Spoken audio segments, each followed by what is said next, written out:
ఒక నల్లటి అమ్మాయి ఇంటర్వ్యూకి వస్తుండగా ఇక్కడ కూర్చున్న ఒక అబ్బాయి ఆమెను కాళ్ళు అడ్డుపెట్టి కింద పడేసి నవ్వడం మొదలుపెడతాడు. అప్పుడు ఆ అమ్మాయి లేచి కోపంగా, నన్ను కాళ్ళు అడ్డుపెట్టి కింద పడేయడానికి మీ ధైర్యం ఎలా సరిపోయింది అని అడుగుతుంది. దానికి ఆ అబ్బాయి, కెరీర్ గురించి మాట్లాడే ముందు నీ మొహం అద్దంలో చూసుకున్నావా? మేము ఇద్దరం ఇంత పెద్ద కంపెనీలో ఇంటర్వ్యూ ఇవ్వడానికి ఇప్పటికే ఇక్కడ కూర్చున్నామని నీకు కనిపించలేదా? అక్కడకు వెళ్ళి ఆ గ్రామీణ అమ్మాయి పక్కన కూర్చో, అదే నీ స్థాయి ఔకాత్ అని అంటాడు. కాని ఆ అమ్మాయి, మీ ఇద్దరి ప్రవర్తన చూస్తుంటే మీకు ఇక్కడ ఉద్యోగం దొరుకుతుందని నాకు అనిపించడం లేదు. మీరు ఎవరినైనా వారి రంగు, రూపాన్ని చూసి అంచనా వేస్తున్నారు కదా అని అంటుంది.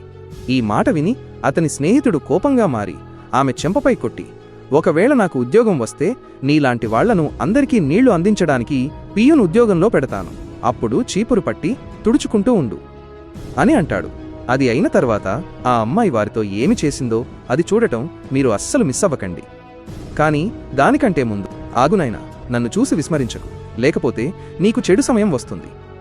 ఒక్కసారి కామెంట్లలో హర్ హర్ మహాదేవ్ అని రాసి వీడియోకి ఒక లైక్ చేసి ఛానల్ను సబ్స్క్రైబ్ చేయి. నీ ప్రతి కోరిక నెరవేరుతుంది. నిజానికి ఆ అమ్మాయి ఆ కంపెనీ యొక్క యజమాని, ఓనర్.